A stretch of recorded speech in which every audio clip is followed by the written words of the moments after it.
ध्यान धरे कर इंद्रिय निग्रह। समझना। ये इसको मिथ्या दृष्टि घोषित करने वाले हैं। ध्यान धरे कर इंद्रिय निग्रह, विग्रह सो न गणे निज सत्ता। त्यागी विभूति विभूति मढ़े तन, जोग गहे भव भोग विरता। मौन रहे लही मंद कषाय, सहे भव बंधन होय न तत्ता। एकर तूत करे सठ पै, कर तूत करे सठ ऐ। समुझे न अनात्म आत्म सत्ता। लास्ट लाइन में सारी बात आ गई। कह रहे समझे न अनात्म, अज्ञानी आत्म की सत्ता को नहीं समझ रहा है। आपसे प्रश्न है मेरा, क्या भूल होगी? फिर से बताओ मैं थोड़ा सा। ध्यान धरे करे इंद्रिय निग्रह। पहला पॉइंट समझ में आया। ध्यान धरता है, इंद्रियों का निग्रह करता है, अर्थात इंद्रियों का अवलंबन छोड़ देता है। ओके, रसना के विषयों को छोड़ना, शरीर के विषयों को, स्पर्श इंद्रिय के विषय को, चक्षु इंद्रिय के विषय को, सबको छोड़ना। अभी इतनी गर्मी है ना, ऐसा विचार नहीं करता ये गर्मी हट जाए तो मैं आत्मा का चिंतन करूं। नो, ये तो अपराधी है, ये तो मिथ्या दृष्टि है। ये क्या कर रहा है? इंद्रिय निग्रह कर रहा है। बिल्कुल वो आत्मचिंतन के लिए ही भावना भा रहा है। ओके, ध्यान धरे कर इंद्रिय निग्रह, विग्रह सो गणे विग्रह सो न गणे निज सत्ता। विग्रह शरीर, विग्रह से अपनी सत्ता को गिनता नहीं है। शरीर से अपनी सत्ता, शरीर है तो मैं रहूंगा, शरीर नहीं तो मैं नहीं रहूंगा। मेरा यश रहेगा तो मैं जिंदा रहूंगा, यश नहीं होगा तो मैं, ये लोग में प्रतिष्ठा होगी तो अपना जीवन जीवन है, नहीं तो नहीं। लोग अपने घर आएंगे तो अपना कुछ वैल्यू है, नहीं तो नहीं। ये इससे वो वैल्यू करता ही नहीं है। क्या कहा? विग्रह सो न गणे निज सत्ता। तीसरी बात, त्यागी विभूति विभूति मढ़े तन। क्या कह रहे? त्यागी विभूति, विभूति मतलब धन, समझ में आ रहा है क्या? रुपया पैसा। त्यागी विभूति विभूति मढ़े तन। और विभूति मतलब और एक अर्थ होता है भस्म। भस्म को शरीर पर रंगाता है, मतलब क्या? अरे स्नान नहीं करता, नहाता नहीं है, इतना ही लेना। भस्म मतलब वो अन्यमति वाला नहीं लेना जो राख लगाते हैं, अर्थात शरीर की अवस्था को वैल्यू ही नहीं कर रहा है। ठीक है, तीसरी बात हो गया। हाँ, चौथी बात, जोग गहे भव भोग विरता। योगों को ग्रहण किया है और भव भोगों से विरक्त हो गया है। ठीक है, अभी ये क्या आ गया अर्थ? हाँ, जोग गए अर्थात प्राणायाम आदि करता होगा, मन वचन काय के कंट्रोल की चेष्टा करता है। ओके, जोग गहे भव भोग विरता, मौन रहे लही मंद कषाय। मौन रहता है और मंद कषाय को ग्रहण करता है, अर्थात कषाय की अत्यंत अत्यंत मंदता। आप इमेजिन कीजिए, आपके ज्ञान में जितनी मंद कषाय जिसको कहते हैं ना, हर जाति की मंद कषाय इसके पास है। ओके, जो जो आप बिलीव कर सकते हैं, मैं तो ये शास्त्र अपेक्षा नहीं कह रहा हूं, आप जो बिलीव कर सकते उसकी अपेक्षा रखता हूं। ओके, मौन रहे लही मंद। अरे थोड़ी सी बात आपको बताओ, अपन सामयिक में बैठे हैं और उतने में अपने को पता चला कि अरे लड़का कुछ तो खटपट कर रहा है, तो ऐसा भाव होता है कि मैं उसको कुछ बोलूं फिर सामयिक करूं। हो गया, मतलब तूने मौन, तुझे रह ही नहीं पाया। समझ में आ रहा है क्या? ये तो यहाँ पर इसकी कोई बात नहीं है, ये एकदम मौन रहता है। अभी जो होना है होने दो, मुझे बोलना नहीं है। मौन रहे लही मंद कषाय। मंद कषाय आसक्ति नहीं, आकुलता नहीं है। अभी ऐसा हुआ तो मेरी इच्छा के विरुद्ध हुआ तो नहीं नहीं नहीं, अब कुछ भी नहीं। अब उसके माथे पर वो भार भी नहीं रखा जाता, मैं इसको सुधारूं, मैं इसको सुधारूं, मेरी माता को, मेरी पत्नी को, मेरे बच्चे का, इनका सबका ठीक करूं, ये गलत तो नहीं होंगे ना, तो उनको पहले ही अलर्ट करो, तुम यहाँ जाओगे और ऐसी गलती करोगे। ये भी इसको भाव नहीं, जो होगा होने दो, मुझे इनका विचार नहीं करना। क्यों? अरे जब शरीर को ही छोड़ने की बात हो गई है तो इनका विचार करने में कोई पॉइंट नहीं है। तो ये सब बातें कर रहा है। क्या? मौन रहे लहि मंद कषाय, सहे बद बंधन होय न तत्ता। तत्ता का अर्थ क्या किया है इन्होंने? तत्ता का अर्थ होता है तृप्त, तृप्त नहीं होता। क्या? सहे बद बंधन होय न तत्ता, मतलब वध बंधन का सहन करता है, अर्थात कोई अपना अनादर करे, कोई आया ना अपने इसमें क्रोध वाले विषय में, 10 लक्षण धर्म के क्रोध का विषय में, तुम्हें बांधे, तुम्हें घर से निकाले और कुछ करे, बहुत पीड़ा करे, बहुविधि करे, ऐसी बात आई ना, तो क्या आ गई? मौन, सॉरी, सहे बद बंधन होय न तत्ता, वध बंधन को सहता हुआ भी तृप्त नहीं होता। तृप्त नहीं होता मतलब संतोष नहीं, मैंने कितना, वो ग्रेटनेस की महंतता, मान का शायद नहीं पोषण करता। ओके, ए करतूत करे सठ ये पै, ये करतूत, सठ मतलब क्या? अज्ञानी, सठ। हाँ, एक मिनट, सठ का अर्थ क्या किया इन्होंने? सठ मतलब मूर्ख किया है। यह मूर्ख, अभी शब्द देखो, मूर्ख हमको गाली लगती कि नहीं है? क्या यार, इनको भाषा वचन गुप्ती भी नहीं है इनको, है ना? तो ये देखो, वह मूर्ख ऐसी क्रियाएं करता है, परंतु आत्मसत्ता और अनात्म सत्ता का भेद नहीं जानता। इतना सब कर रहा है जिसको अगर आपको और हमको टिक करने के लिए, इसको एग्जामिन करके इसको टिक करना है कि ये मोक्ष मार्गस्थ है या मोक्ष मार्गस्थ नहीं है, तो मैं 99.99% हम और आप में से जितने भी लोग होंगे इसको 100 मतलब ये यथार्थ मोक्ष मार्ग में बैठा है ऐसा कहेंगे कि नहीं कहेंगे? कहेंगे। लेकिन यहां पर कह रहे कि ये मूर्ख है। मूर्ख है मतलब इंद्रियों में प्रवृत्त है। अब कैसे पकड़ेंगे? नहीं ना पकड़ सकते, ये सूक्ष्म भूल है, सूक्ष्म भूल। समझ में आ रहा है? अपनी चर्चा सूक्ष्म भूल की चल रही, इसलिए ये निर्जरा अधिकार से ये ढूंढ कर निकाला है। ढूंढ कर क्या निकालना, जो है वो पढ़ के दिखा। एक्चुअली मैं ना दूसरा छंद ज्ञान में आया था, उसके नीचे ही वो छंद है, जो बिनु ज्ञान क्रिया अवगाहे। क्या कहा?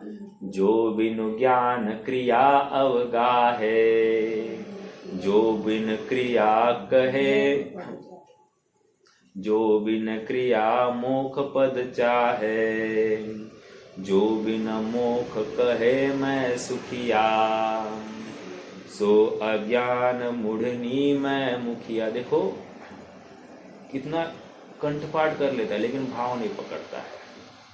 यहाँ पर सारा खेल भावों को पकड़ने का है, और भावों के पीछे मेरा आत्मा है, आत्मा पकड़ना है।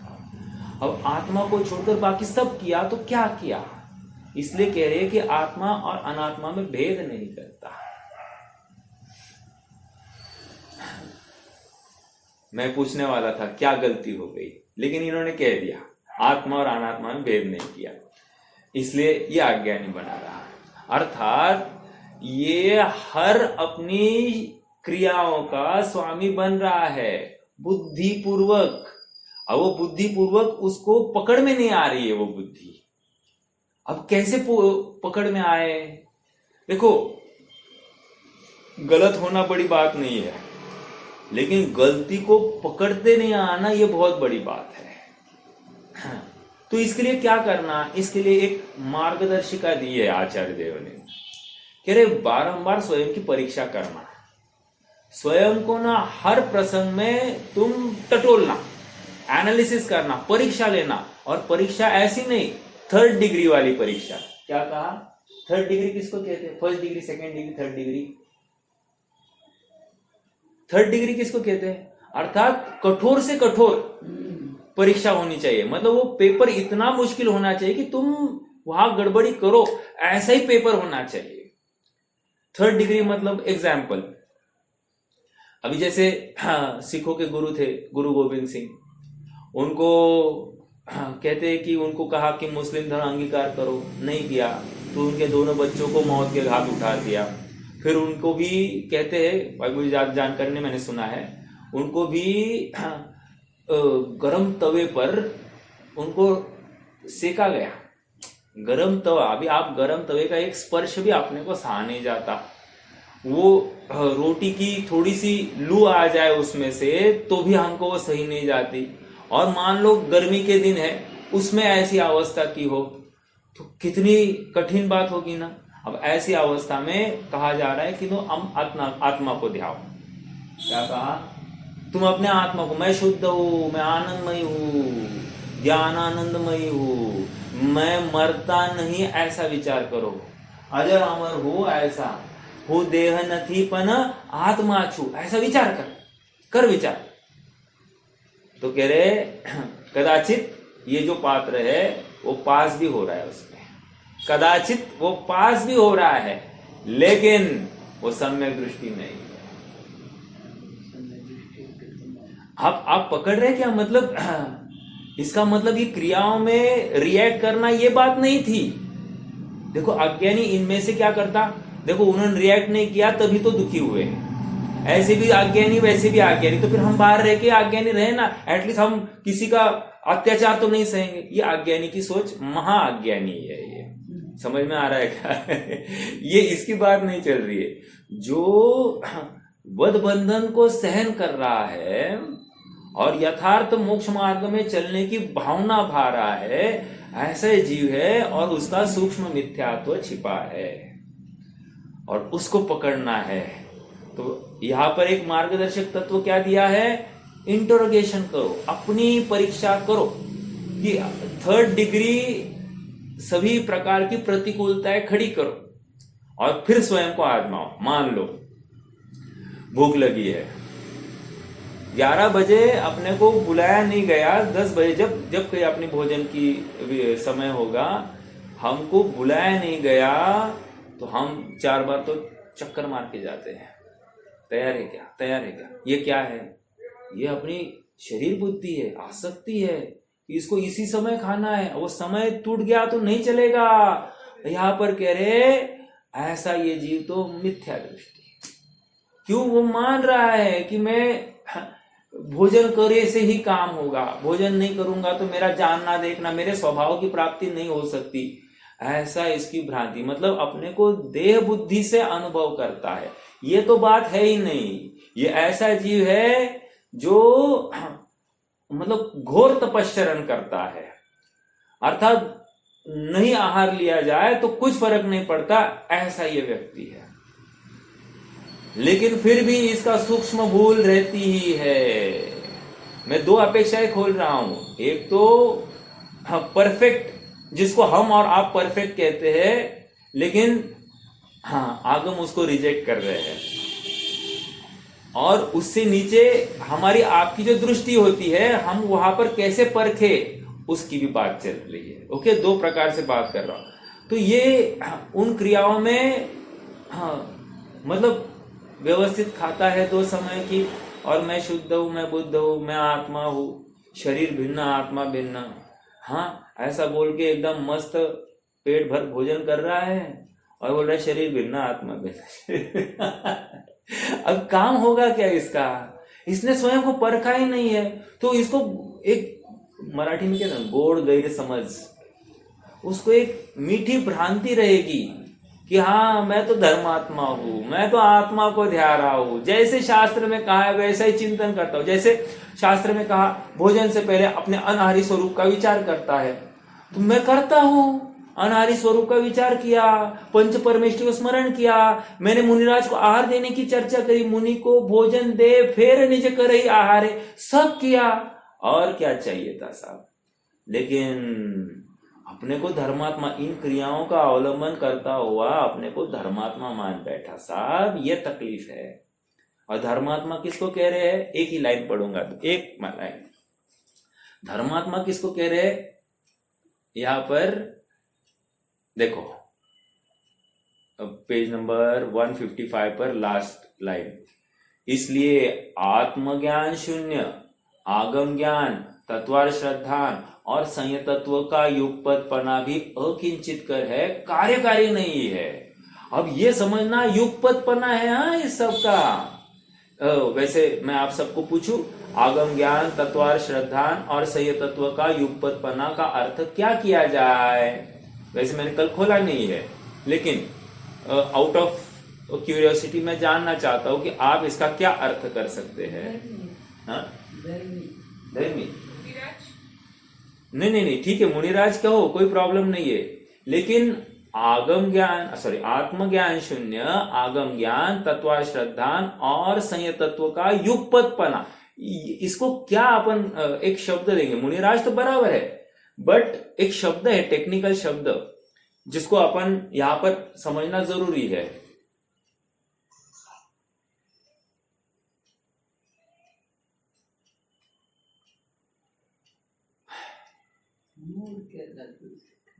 अरे नहीं,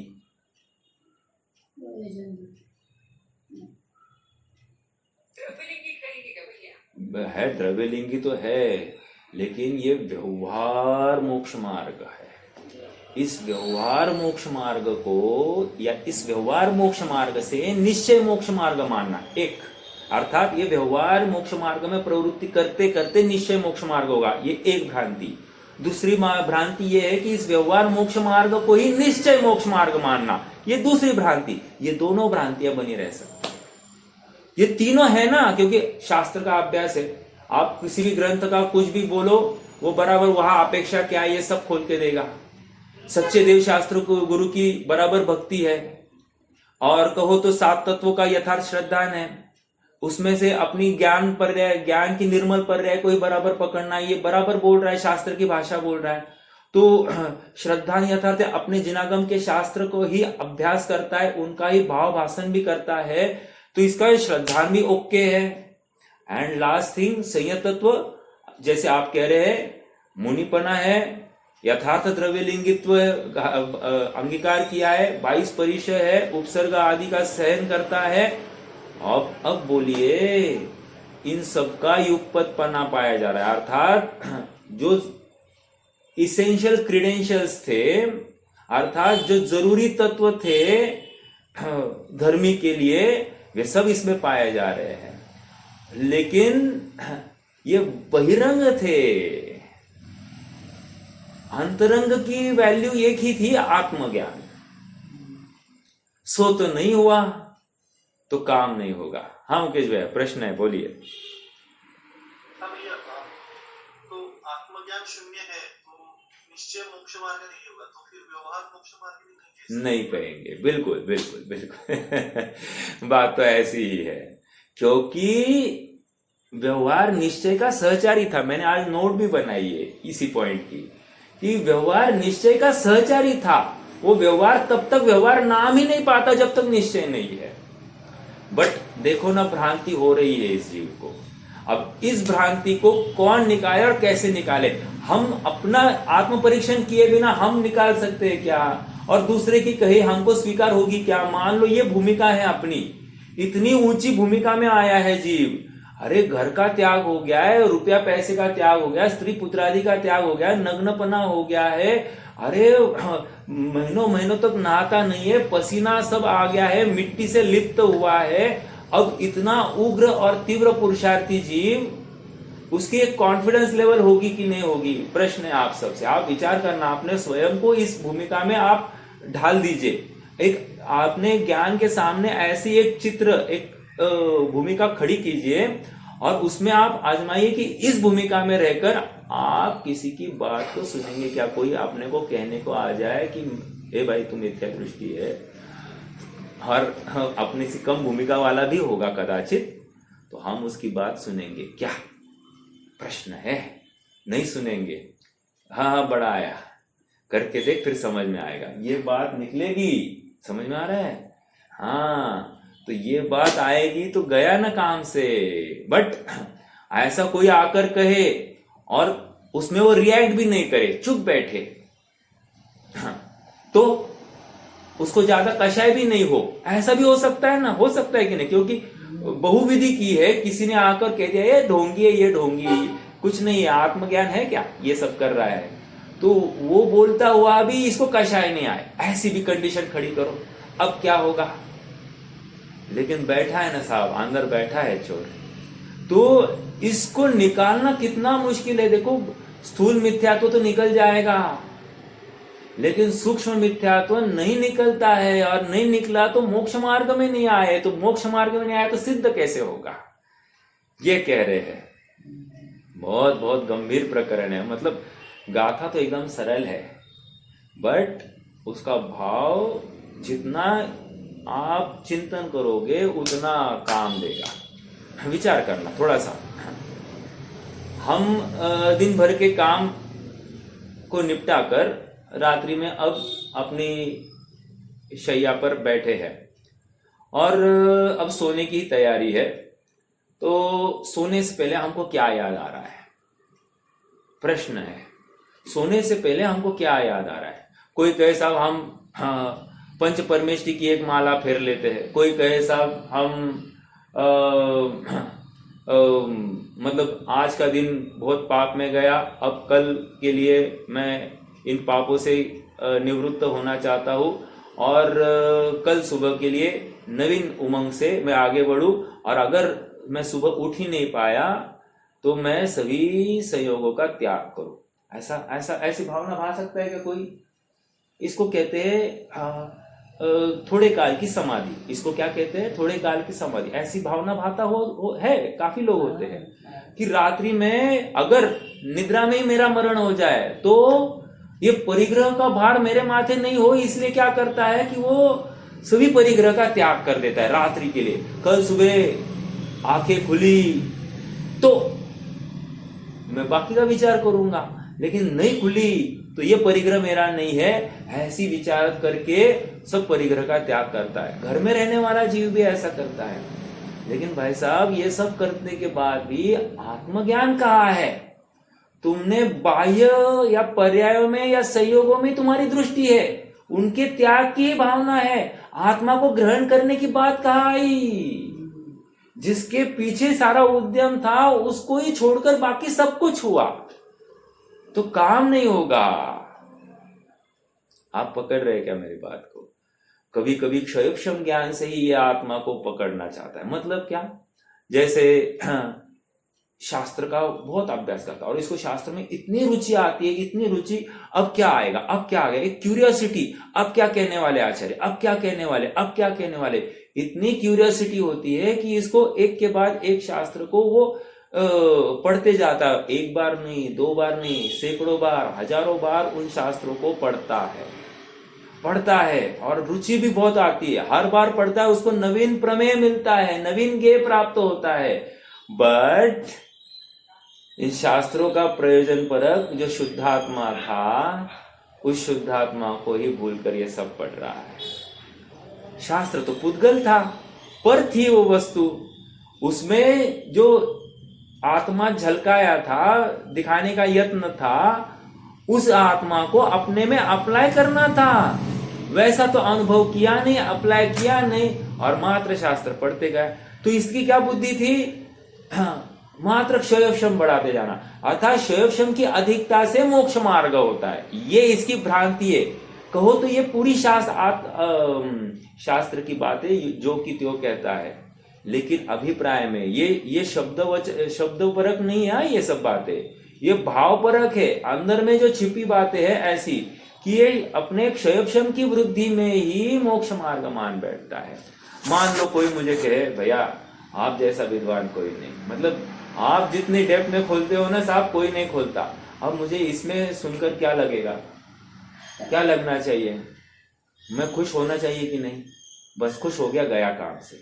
अर्थात तूने अपने को पर्याय बुद्धि से नापा। पर्याय बुद्धि से मतलब अपने क्षयोक्षम से नापा। और यही तो तकलीफ थी। तू शैवक्षम से अपने को जब तक नापेगा तब तक पारिणामिक भाव से नहीं नापेगा, नहीं नाप रहा। समझ में आ रहा है क्या? इसलिए जरूरी क्या था, बहुत शास्त्राभ्यास करना जरूरी नहीं था। जो पढ़ा था उसके भाव को पकड़कर अपने में अंगीकार करने का यत्न होना चाहिए था, वैसा ही अनुभवन करने का प्रयास होना चाहिए था। सो तो नहीं हुआ तो फिर तू मिथ्या दृष्टि, ये सूक्ष्म मिथ्यात्व है। कदाचित लौकिक जन इसको मिथ्यात्व नहीं कहे, लेकिन है ये। आचार्य देव हमको खोलकर बता रहे ये मिथ्यात्व है भाई तेरा। आप पकड़ रहे क्या? बहुत मर्म है इसमें। मतलब अपनी चिंतन में आज तक जो था, देखो हम दिन भर की हमारी जो कोई सो कॉल्ड लाइफस्टाइल में हमको कषाय नहीं हुई तो हम क्या कहते हैं? प्रश्न है, हम क्या कहते हैं? कषाय की मंदता हो गई, या हमको पहले किसी विषय को लेकर हमको आकुलता हो रही थी, किसी विषय को लेकर हमको आकुलता हो रही थी। अब वो आकुलता नहीं हो रही है तो हमको क्या लगने लग गया कि अब बहुत आकुलता घट गई है, शास्त्र अभ्यास करने के बाद मेरी बहुत आकुलता घट गई है, ऐसा मानने लग गया कि नहीं? लेकिन ऐसा मानते हुए भी आत्मा कहाँ है? क्योंकि देखो पूर्व हमने क्या एनालिसिस की है मालूम है? हमने एक फाइंडिंग की है कि ये पर्टिकुलर विषय जो है, ये पर्टिकुलर विकल्प जो है, इसको लेकर मुझे बहुत आकुलता है। जैसे मान लो कि मुझे किसी से पैसे आने हैं, मेरे पैसे नहीं आ रहे हैं, तो उसको लेकर निरंतर आकुलता है। अब मैं क्या करूं? मैं शास्त्र अभ्यास के माध्यम से ये पैसा भी अपना नहीं है ऐसा विचार करूं। अब ऐसा विचार करते ही अपने आप जो आकुलता का बोझ था वो घट जाता है। अब घट गया तो इमीडिएटली मुझे उस संबंधी जो मतलब टॉक्सिक इमोशंस थे, किसी के बारे में दुर्भावना होती होगी या चिड़चिड़ाहट होती है, वो सब खत्म हो जाती है। अब मुझे क्या लगता है? अब मैं एकदम रिलीव्ड हूं। अब मुझे कुछ भी निश्चिंता आ गई है मुझ में। अब वो पैसा आए अथवा नहीं आए, अपने को ज्यादा विचार नहीं करना, वो जो करे सो करे, मुझे कुछ नहीं है। अब ये ऐसी भावना आ गई तो इतने से लेकर क्या हो गया, ये थोड़ा सा निश्चिंत हो गया तो इसको लग रहा है कि मैं निर्विकल्प हो गया, मैं धर्मी हो गया, ऐसी भ्रांति हो जाती है। और ये कह रहे ये आगम ज्ञान पढ़ के, क्योंकि इसने जान लिया साथ मतलब भोगने का सामर्थ्य नहीं और साथ ले जाने की व्यवस्था नहीं। बस ये दो बातें सुन ली और इसमें थोड़ा सा चिंतन किया, मनन किया, हाँ ठीक है छोड़ दो, चलो नहीं चाहिए अपने को, ऐसा करके छोड़ दिया इसने। तो इसने इतना ही किया, उस पर्टिकुलर विषय को छोड़ा और उस पर्टिकुलर विषय को छोड़कर उसकी जो लेकर जो आकुलता थी, उस आकुलता को छोड़ निवृत्ति हो गई। इसका मतलब पूर्ण निवृत्त कहाँ हुआ? पूर्ण निवृत्त नहीं हुआ। और ये मान बैठा मैं पूर्ण निवृत्त हो गया। भ्रांति समझ में आ रहा है क्या? अभी हर किसी को अपने अपने स्तर पर भ्रांति हो सकती है। मैंने तो एक एग्जाम्पल दिया, ऐसे हर प्रकार की भ्रांति हो सकती है, हर प्रकार की। और हर प्रसंग में मतलब इसका मतलब आप पकड़ रहे हो क्या? दिन में जितना समय अपना उपयोग घूम रहा है किसी भी विषय को लेकर, हर विषय को लेकर हमको भ्रांति हो सकती है। अर्थात हर विषय को लेकर हमको आत्म परीक्षण होना चाहिए था। समझ में आ रहा है क्या? अर्थात हर विषय में हमको अपना ज्ञान देखते आना चाहिए था और हम गे में ही रुके रहे। समझ में आ रहा है? तो ये काम नहीं होगा ना अपना। आप पकड़ रहे क्या मेरी बात को? बातें बहुत सरल है बट उसका इम्प्लीमेंटेशन उतना ही इफेक्टिवली करते आना चाहिए। हाँ, और जब भी हमको लगने लगे ना हाँ आई एम बिकमिंग परफेक्ट, मैं परफेक्ट के पास में पहुंचा हूं, बस वही तुम्हारा खत्म हो गया। एक्चुअली वो तो तुम्हारी शुरुआत वहां से होनी थी। तुम्हें जब लगने लग गया मैं परफेक्ट होने लग गया, वहां से तो तुम्हारी शुरुआत होनी थी और तुम वहीं पे एंड कर बैठे हो। एक अच्छी बात सुनी थी, मैं आप सबके साथ में साझा करता हूं। मान लीजिए, वैसे पिक्चर तो हम देखते नहीं है, लेकिन कदाचित कल्पना में विचार कीजिए कि हम एक पिक्चर देखने गए, फिल्म। ओके, अब फिल्म में यहाँ की वहां की सब बातें चल रही है और 1 घंटा हो गया, हीरो की एंट्री नहीं हुई है। हाँ, हीरो की देखो, जब भी आप थिएटर में जाओगे, हीरो जब भी आता, जोर जोर की सीटियां बजने लगती। कितने लोगों ने सुना है मुझे मालूम नहीं, मैं जब कभी गया था तो मुझे काफी सीटियां सुनने में मिली थी। तो क्या कहा, हीरो जब भी प्रवेश करता है एकदम शिट्टी विट्टी सब जोर में, सब लोग खुश हो जाते हैं। लेकिन चलो 1 घंटा हो गया, हीरो आया ही नहीं। 2 घंटे हो गए साहब, हीरो आया नहीं। 2.5 घंटे हो गए, हीरो आया नहीं। अभी पिक्चर शो खत्म होने को है, हीरो आया नहीं। ये बोलेगा ये काय का पिक्चर, समझ में क्या? ऐसा लगेगा कि नहीं, ये काय का पिक्चर दिखा रहे हैं। अरे जब अपनी इतनी समझ है, पिक्चर देखते समय आपने को हीरो दिखना चाहिए। उसी प्रकार इस मोक्ष मार्ग में हीरो कौन है? आत्मा। पोपट बोल गया। मेरा निज शुद्धात्मा, समझ में आ रहा है? मेरा निज शुद्धात्मा वो हीरो था। अब उस हीरो को अभी तक उस पिक्चर में एंट्री नहीं कराई है और मेरा बाकी का सब बाहर का काम चालू है। क्या होगा? कुछ भी नहीं होगा। ये सेम उसी प्रकार का पिक्चर चल रहा है जैसे हम वो फिल्म देखने गए और हीरो की एंट्री नहीं हुई। हमारा पिक्चर तभी कारगर है जब उस हीरो के इर्द गिर्द में सब खेल घूमेगा। अब हीरो को छोड़कर बाकी सारा खेल चलता रहे तो ये क्या है? ये कुछ नहीं है, ये भ्रमना है, ये मोक्ष मार्ग नहीं है, ये अज्ञानता है, ये मिथ्यात्व है। समझ में आ रहा है क्या? तो हमारा सारा खेल उस हीरो के इर्द गिर्द में घूमना चाहिए और हीरो वो हीरो ही होता। मेरा हीरो मेरा आत्मा, आपका हीरो आपका आत्मा, ऐसा ही है। कदाचित देव शास्त्र गुरु में ही इसकी बुद्धि रम जाती है, उनकी भक्ति पूजन में ही ये अटक जाता है, उसी में वो निश्चिंत हो जाता है। मेरा ज्यादा बाहर जाना नहीं होता, लेकिन जब कभी गया था 10 लक्षण पर्व के काल में, तो बस वो ढोल होते हैं, वो झांझर होती है थोड़ी सी, थई थई थई थई थई थई, और एकदम ऐसी धुन, गाने वाला गवैया भी बहुत जोरदार होता है। तो लोग इतने झूमने लगते हैं और इसके भ्रम में उनको लगने लगता है कि हाँ, आज के आनंद की जय, आज का धर्म जबरदस्त, आज का दिन बहुत बढ़िया गया, क्या आनंद आया आज। लेकिन आनंद क्या था? आनंद में वो आत्मा था क्या? अगर आत्मा नहीं था तो फिर क्या निकला? बोलिए क्या निकला होगा? फिर वो क्या होगा? आनंद जो आया उसको किस चीज का आया होगा? ये कर्णेंद्रिय का विषय की संतुष्टि हो गई। अभी उसी जगह पर वो गवैया नहीं होके हुए बेसुरा होता। बेसुरा होता और उसने बहुत, वो तो पूरे भाव से गा रहा था, लेकिन साहब एक भी ताली नहीं बजी। क्यों नहीं बजी? ये परीक्षा थी, वहां पर अपने को परखने के लिए एक अवसर था। वहीं पे विचार करना। मान लो ये गवैये के बदले एक बेसुरा गाए, उस समय में मेरा क्या रिएक्शन होगा? अरे ताली बजनी बंद, नाचना गाना बंद, वो भगवान के सामने जो हवा देने वाले वो भी बंद, सब शांत हो जाएंगे। ये बाबा तू हट जा, कब खत्म होगा उसकी राह देखते कि नहीं। अर्थात उसमें आत्मा नहीं था, बाकी दूसरी बातें थी।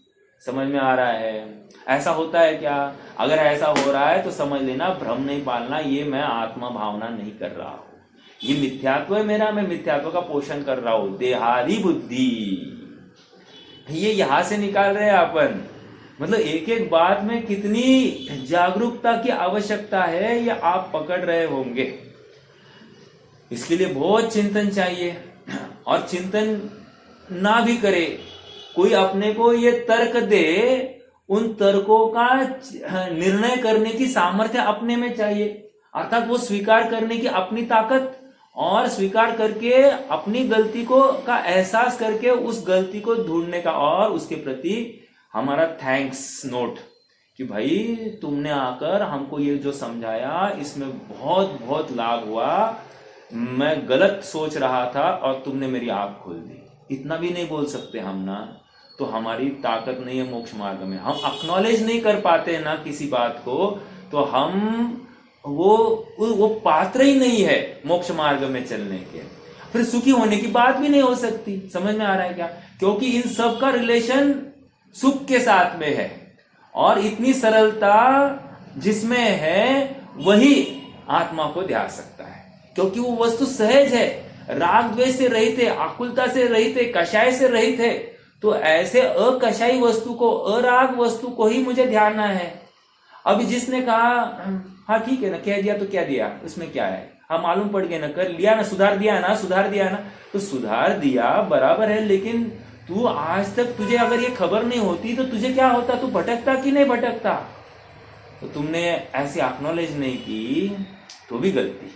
समझ में आ रहा है क्या? आर्चर नाम के एक नॉवेलिस्ट हुए, ठीक है, और उन्होंने क्या किया, उन्होंने ना एक नॉवेल लिखा, एक किताब लिखी, और वो किताब में ऐसा लिखा था कि चोरी करने के बाद भी चोर कैसे पकड़ा नहीं जा सकता। अगर इस प्रकार से तुम चोरी करोगे तो चोर पकड़ा नहीं जाता। ऐसी उन्होंने एक किताब लिखी। अब किसी ने ये किताब पढ़ी, ठीक है, किताब पढ़ी, और उसने जैसा उस शास्त्र में कहा, मतलब उस नॉवेल में कहा, वैसी ही नुक्से अंगीकार करके, वैसे ही सभी इत्यंभूत जैसे उन्होंने कहा वैसे ही पालन करके इसने चोरी करने में सक्सेसफुल हुआ। और आश्चर्य की बात, वो बहुत दिन पकड़ा नहीं गया चोर, हाँ पकड़ा नहीं गया। अब क्या हुआ, कुछ काल के बाद पकड़ा गया। अब जिस पुलिस ने उसको पकड़ा ना, उसने क्या किया मालूम है? उसने भी वही कॉपी पढ़ी, वही नॉवेल पढ़ा, और जैसे जैसे उसमें कहा गया था वैसे वैसे वो भी उस प्रोसेस में लग गया, और बराबर करते करते वो चोर तक पहुंच गया। अब देखो, एक ने पढ़कर चोरी की और एक ने पकड़कर चोर को पकड़ा, अर्थात दोनों ने एक ही किताब का अवलंबन लिया, लेकिन एक ने उसका अर्थ अलग प्रकार से निकाला, दूसरे ने उसका अर्थ अलग प्रकार से निकाला। मुझे क्या समझाना है? मुझे ये समझाना है कि अपने भी शास्त्र है, अपने भी शास्त्र में से एक अर्थ निकालता है व्यवहार परक, एक अर्थ निकलता है निश्चय परक। अभी कोई मात्र व्यवहार परक निकालकर व्यवहार में ही रम जाता है, कोई मात्र निश्चय परक निकालकर मात्र निश्चय में बैठा हुआ स्वच्छंदी हो जाता है। लेकिन साहब, बैलेंस कौन बिठाएगा? दोनों पर्याय बुद्धि है, बैलेंस कौन बिठाएगा? निश्चय व्यवहार का। और इसी को कह रहे आत्मभान से रहित। समझ में आया? आगम ज्ञान हुआ, आगम ज्ञान के अनुसार वो तत्व श्रद्धान भी हुआ, हाँ मैं चोरी कर सकता हूं। वो शास्त्र पढ़ा, शास्त्र पढ़ के उसको विश्वास हुआ, yes I can do it. ये विश्वास, चोरी, वो श्रद्धा, और विश्वास के बल पर वैसी प्रवृत्ति हुआ कि नहीं? आगम ज्ञान, श्रद्धान और प्रवृत्ति। लेकिन वो पर्याय में थी भाई साहब, इससे लाभ नहीं हुआ। समझ में आ रहा है? इसी प्रकार यहां पर भी आगम और फिर श्रद्धान और फिर आचरण पाया जा रहा है, लेकिन उस आचरण में या उस श्रद्धा में वैल्यू नहीं है जब तक उसमें आत्मा नहीं है। आत्मा को भूलकर यदि कोई भी प्रवृत्ति है, वो प्रवृत्ति कार्यकारी नहीं है, फलदायी नहीं है, उसमें एक कर्म भी खिरता नहीं है। तुम्हारा मोक्ष मार्ग में एक डग भी आगे गया नहीं है। और इतनी स्वीट भ्रांति हो जाती है जीव को कि हाँ मैं तो मोक्ष मार्गस्थ हूं। हाँ, और कंपैरिजन किसके साथ में करता है? अन्यों के साथ में करता है, जिनकी कोई लायकात ही नहीं है, उनके साथ अपनी तुलनात्मक स्टडी करता है। जबकि स्टडी कैसे करना चाहिए था? आगम के साथ मेल मिलाना था। और इसने किसके साथ मेल मिलाया? मिथ्या दृष्टियों के साथ में, जो सांसारिक बुद्धि वाले हैं उनके साथ में अपना मेल मिलाया। बस अभी इसको भटकना ही है, ये उसी में संतुष्ट रहा। समझ में आ रहा है क्या? हाँ, तो काम नहीं होगा। देखो, अपने को अपना काम करना है ना, बहुत प्रामाणिक होना पड़ेगा, और प्रामाणिकता स्वयं के साथ में है। मुझे किसी को दिखाना है इसलिए मैं ये करूं, नो। शास्त्र में लिखा है इसलिए मैं करूं, नो।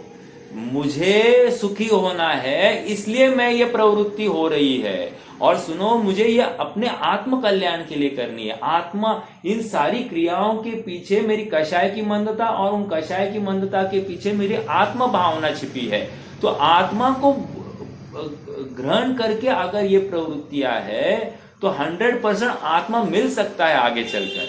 लेकिन आत्मा का विस्मरण करके ये प्रवृत्तियां है तो आत्मा नहीं मिल सकता। ओके, हाँ, लेकिन गाथा में जो बताया गया है या टीका में जो समझा रहे, वो तो आत्मा को ध्यान की बुद्धि से ही बैठा है। हाँ, टीका में या गाथा में जो बताया जा रहा है वो तो आत्मा को ध्यान की बुद्धि से, जैसे अभी पढ़ा था मैंने, क्या? हाँ, ध्यान धरे करे इंद्रिय निग्रह, इसमें सब बात आ गई। ध्यान धरे करे इंद्रिय निग्रह, विग्रह सो न गहे निज सत्ता। विग्रह मतलब शरीर से अपनी सत्ता नहीं मानता। शरीर, पद, प्रतिष्ठा, ऐश्वर्य, धन, ताकत, ज्ञान, इससे अपनी सत्ता नहीं मानता। बहुत बड़ी बात है। और ऐसा होते हुए भी मिथ्यात्व बड़ा रह सकता है। ठीक है, हाँ जी, चलो आज थोड़ा सा पढ़ेंगे। आज स्वामी जी के भाव को पढ़ना है ना।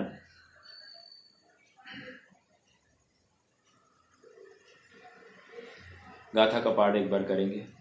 परमाणुपमाणम परमाणुपमाणम वामुच्छा देहादियेषु च सपुणो विज्जति जदि सो सिद्धिं न लहति सौ आगमधरो वि।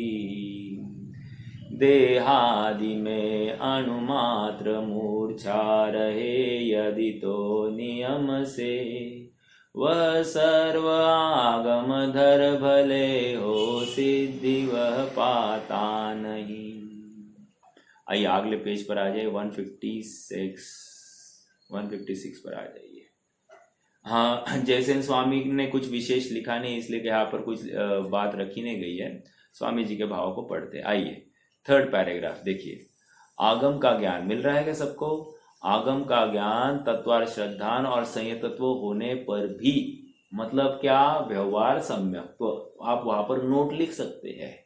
आगम का ज्ञान तत्वार श्रद्धान और संयतत्व होने पर भी, अर्थात व्यवहार सम्यक, जिसे आत्मज्ञान नहीं है, हाँ, उसका कल्याण नहीं हो सकता। आज तक अनेक जीवों ने आत्मज्ञान बिना ही आगम का अभ्यास किया है। ये अंडरलाइन दिस, यहाँ पर क्या कहना है? आज तक अनेक जीवों ने, मतलब लगाइए अपने ऊपर, आज तक मैंने अनेक बार आत्मज्ञान शून्य आगम का अभ्यास किया है। मैंने थोड़ा सा भाषा शैली को बदल दिया। आज तक मेरे निज आत्मा ने अनेक बार आत्मज्ञान बिना ही आगम का अभ्यास किया है। समझ में आ रहा है क्या? हाँ, आगम द्वारा 6 द्रव्यों को स्वतंत्र जाना। Underline this. क्या 6 द्रव्य है? क्या है? सबका परिणमन अपने अपने में, अपने अपने सत्व को सर्व वस्तु विलसाए, ऐसे चित्वे जीव तक परते ममत न था। एक द्रव्य का दूसरे द्रव्य में अत्यंत अभाव है। तो धर्म द्रव्य ने जीव द्रव्य के लिए क्या किया? कुछ नहीं किया। स्वयं चलते हुए जीव और पुद्गल को चलने में सहाय बना है। अगर जीव और पुद्गल स्वयं अपनी शक्ति से नहीं चलते तो धर्म द्रव्य उसमें रंच मात्र भी उनको प्रभावित नहीं करता। और अधर्म द्रव्य ने भी स्वयं चलते हुए जीव और पुद्गल को रुकने में निमित्त बना। इसका मतलब अधर्म द्रव्य ने कुछ किया क्या? नहीं किया। तो ये ऐसा सब तर्कना से ये समझ रहा है कि प्रत्येक वस्तु स्वतंत्र है। समझ में आया? ये अभ्यास का फल ये कर रहा है। ठीक है, आगम द्वारा 6 द्रव्यों को स्वतंत्र जाना।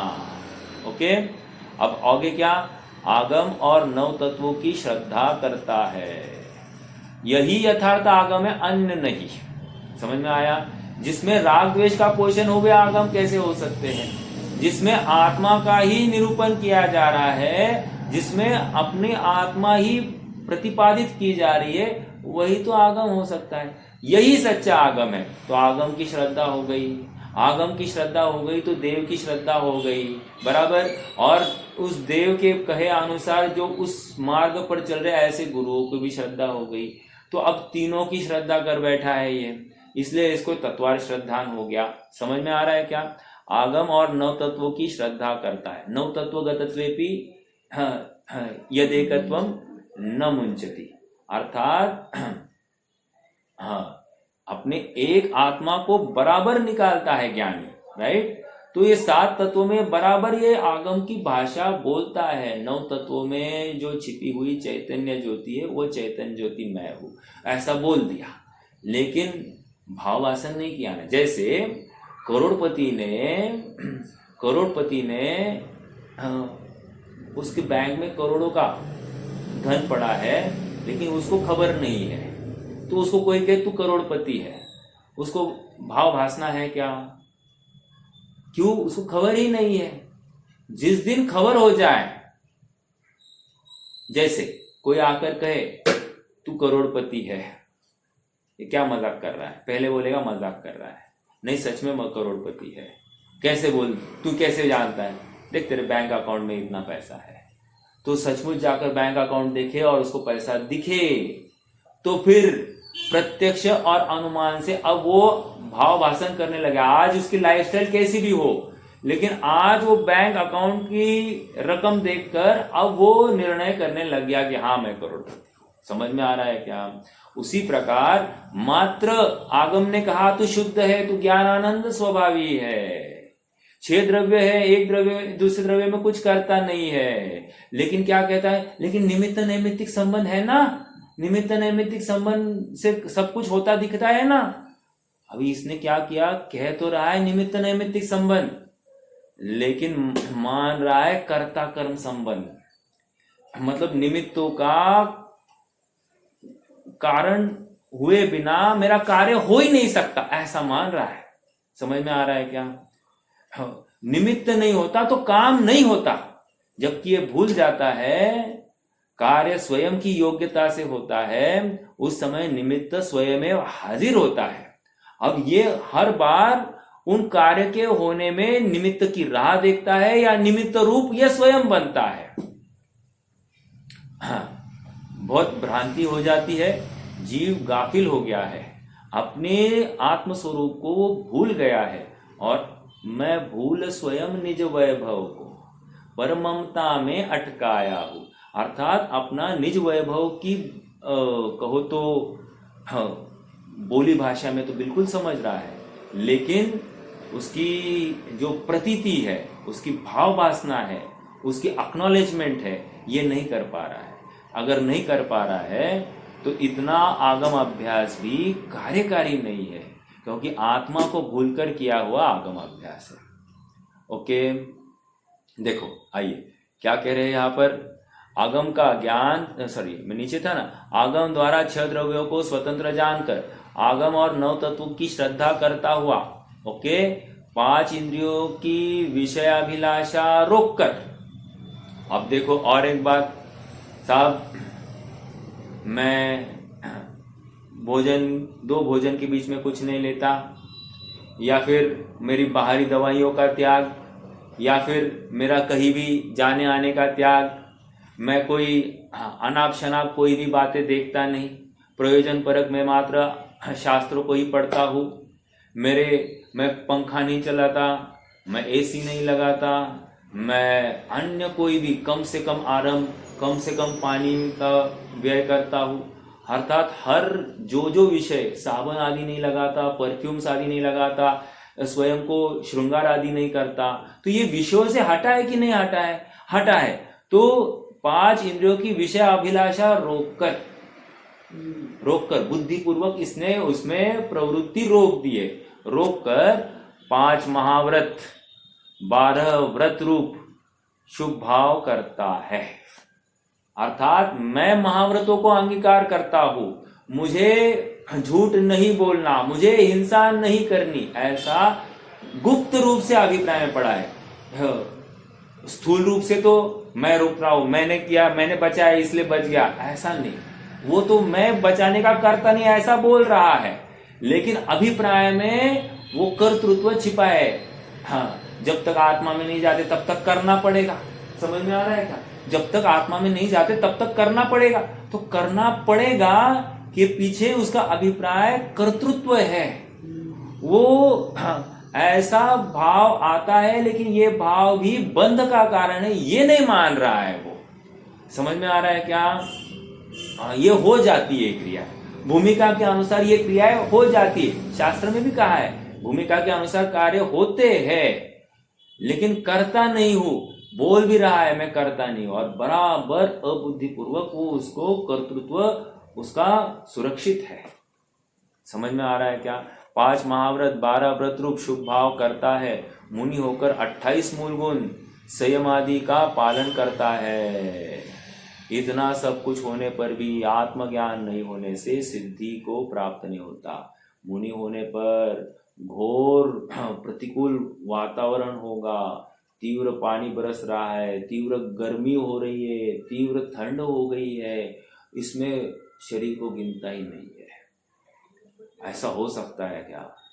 ये जो प्रश्न कर रहा है ना, ऐसा हो सकता है क्या? तो इसकी तो 101% ममत्व बुद्धि है।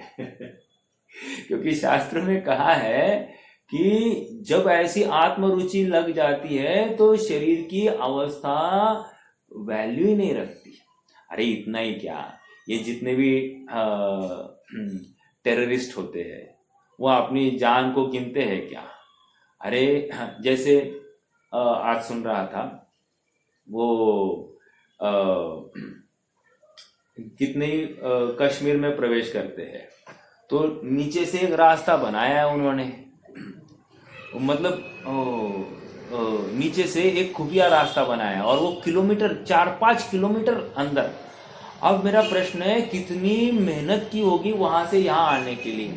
अब वो 5 किलोमीटर आना भी है, फिर से जाना है, वो मिट्टी फिर से उस साइड में ले जानी है, कितनी बड़ी उसमें मेहनत होगी।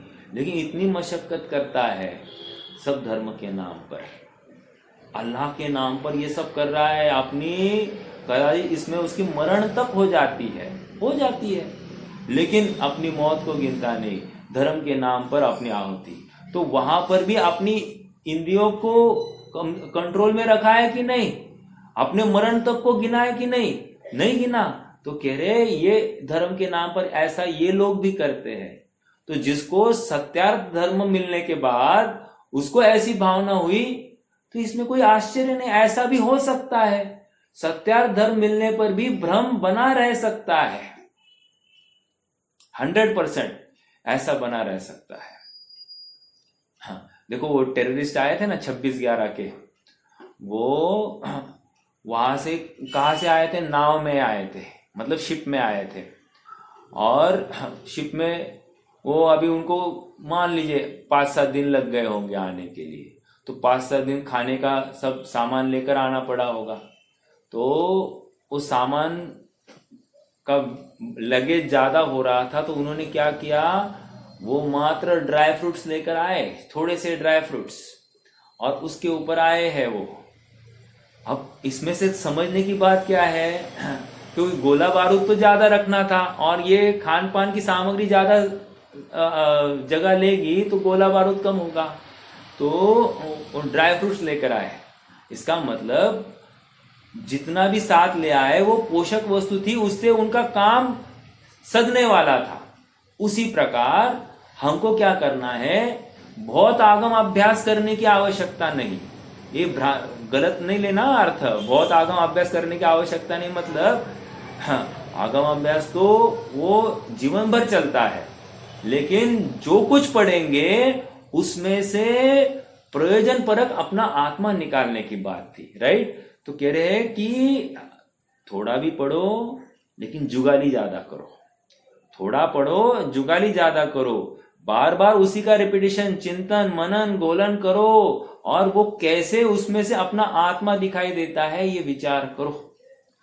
अनेक ज्ञेयों में अपना ज्ञान सुरक्षित और उसको पकड़ने का बल करो, उतना पुरुषार्थ करो, क्योंकि ज्ञेय तो अनेक होंगे, हर ज्ञेय में अपना ज्ञान देखते आना ये भी एक कला है। मैंने एक पॉइंट लिखा था,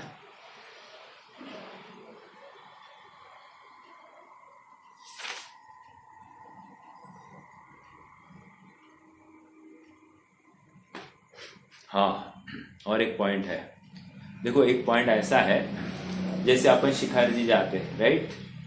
शिखर जी कोई जाता है तो क्या है, वो लकड़ी के बल चलते, राइट, बहुत लंबा भी चलना होता है तो लकड़ी के बल चलते हैं। अब वो इतना अधीन हो जाता है उस लकड़ी के बल चलने के कि उसको रास्ते में कदाचित ऐसा भी प्रसंग बन जाए कि बिना लकड़ी के भी चल सकता है, लेकिन अब वो उसको एक भ्रम हो गया है कि मैं लकड़ी के बल बिना मैं चल ही नहीं सकता। समझ में आ रहा है, ये उसको भ्रांति हो जाती है। उसी प्रकार इस जीव को ऐसी भ्रांति हो सकती है क्या, कि ज्ञेयों को जाने बिना, ज्ञेय हुए बिना मैं जान नहीं सकता, अर्थात ज्ञेय होने चाहिए तभी ज्ञान होगा, ज्ञेय ने लईने ज्ञान था, ऐसी इसकी भावना है, अर्थात ज्ञेय होंगे तो ही मैं ज्ञान कर पाऊंगा। तो ये क्या हुआ, ये उस लाठी के बल चलने वाले जैसा है, अपनी सामर्थ्य का इसको एहसास नहीं है, विश्वास नहीं है, और निरंतर फिर हर किसी ज्ञेय को जानने के लिए किसी न किसी इंद्रियों का अवलंबन लेता है।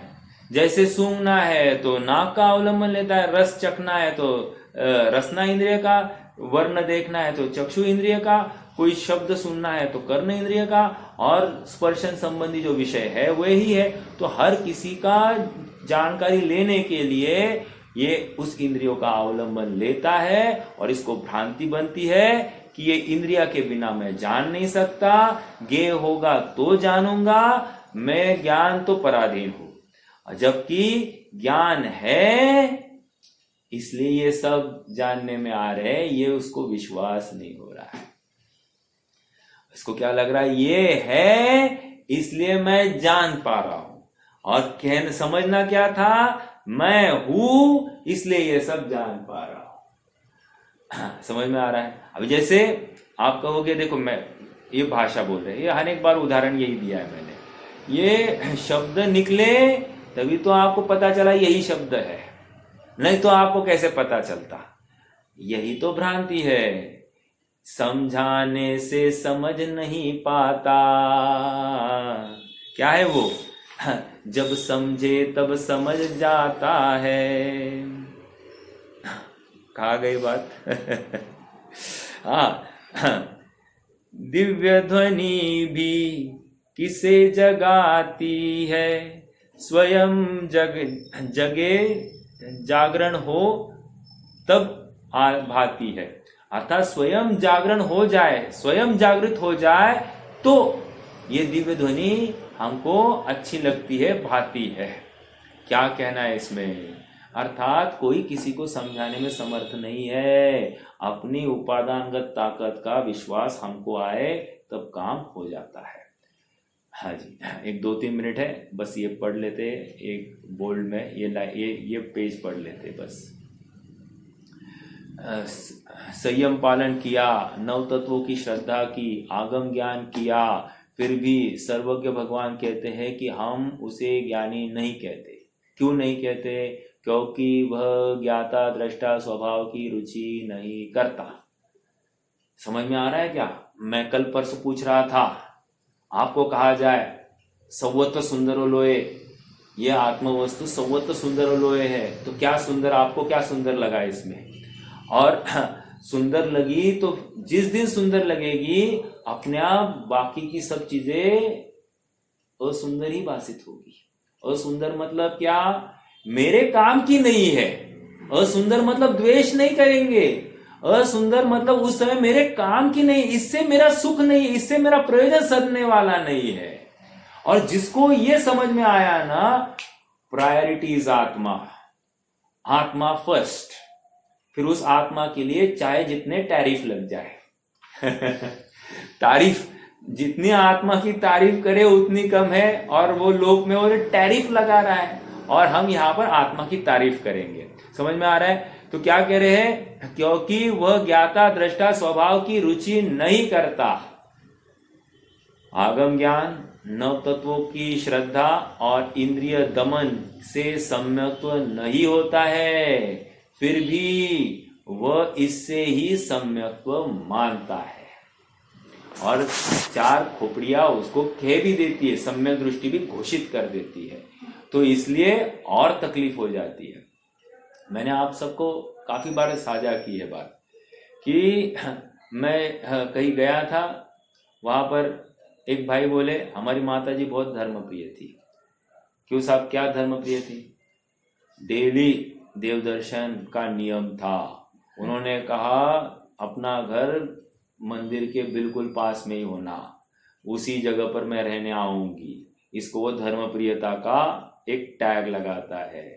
देव दर्शन के बिना पानी तक नहीं पीते थे, दूसरा धर्म का टैग लगाया। तीसरी बात मतलब स्वाध्याय में तीनों टाइम की श्रोता थी, तीसरा धर्म का टैग। अरे इसी में तो अटक गया ना जी। आत्मज्ञान शून्य आगम ज्ञान, आत्मज्ञान शून्य वो क्रियाओं में ही संतुष्ट हुआ है, और जो संतुष्ट हो गया है वो आगे नहीं बढ़ेगा। समझ में आ रहा है क्या? देखो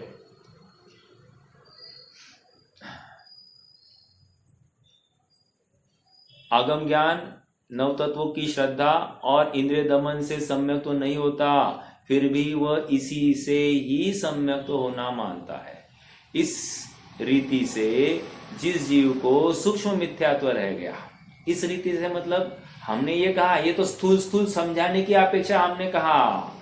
अब कदाचित ऐसा स्थूल नहीं होगा, लेकिन सूक्ष्मता के स्तर पे ऐसा कुछ हो सकता है। ओके, तो जिस जीव को सूक्ष्म मिथ्यात्व रह गया, उसे भाव कर्म और निमित्त रूप द्रव्य कर्म का नाश नहीं होता। अले अच्छा, इस रीति से उस जीव को सूक्ष्म मिथ्यात्व रह जाता है, उसे भाव कर्म और निमित्त रूप द्रव्य कर्मों का नाश नहीं होता। निमित्त रूप मतलब क्या? वो विचार करता है द्रव्य कर्म गए बिना मैं आत्मश्रद्धा नहीं कर सकता या आत्मभान नहीं कर सकता। कर्म का उदय है इसलिए मैं ऐसा प्रयास नहीं कर पा रहा हूं। ये शिथिलता कर्म के वश है। ये अवस्था पर्याय को देखकर कहता है कि ये पर्याय में मैं ज्यादा पुरुषार्थ नहीं हो सकता। कदाचित बूढ़ा हो जाए तो कहता है कि अब हमारी उम्र खत्म हो गई है, अब हम पुरुषार्थ नहीं कर सकते। तो ये सब बातें क्या कह रहे हैं? छलावा है। अरे जो जीव जिस अवस्था में है, संगी पंचेंद्रिय हो, जागृत अवस्था हो, वो अपना मैं आत्मा हूं इस बात का बोध वो कर सकता है, इसमें कोई दो राय नहीं, ऐसा आचार्य देव कह रहे हैं। समझ में आ रहा है? अर्थात निमित्ताधीन दृष्टि को छोड़ो। तुम निमित्तों के भरोसे बैठे हो कि ये मुझे चक्कर आती है इसलिए मैं आत्मज्ञान नहीं कर पा रहा। समझ में आ रहा है क्या? मैं पहले ऐसा था, आज मेरी अवस्था बहुत खराब हो गई है, बहुत। अरे तुमने खराब मान ली है। आत्मा तो जो का त्यों भरपूर, जैसे का वैसा, एकदम बिल्कुल परफेक्ट है। लेकिन तुम मानते हो नहीं चक्कर आती है, नहीं झोंकांडे जाते, नहीं मैं गिर गया, नहीं मुझे भूख ही नहीं लगती। तो तू मान रहा है ना, तू अपने को खाने पीने वाला मान रहा है, तू अपने को चलने फिरने वाला मानता है, तो तुझे प्रॉब्लम आएंगे ही आएंगे।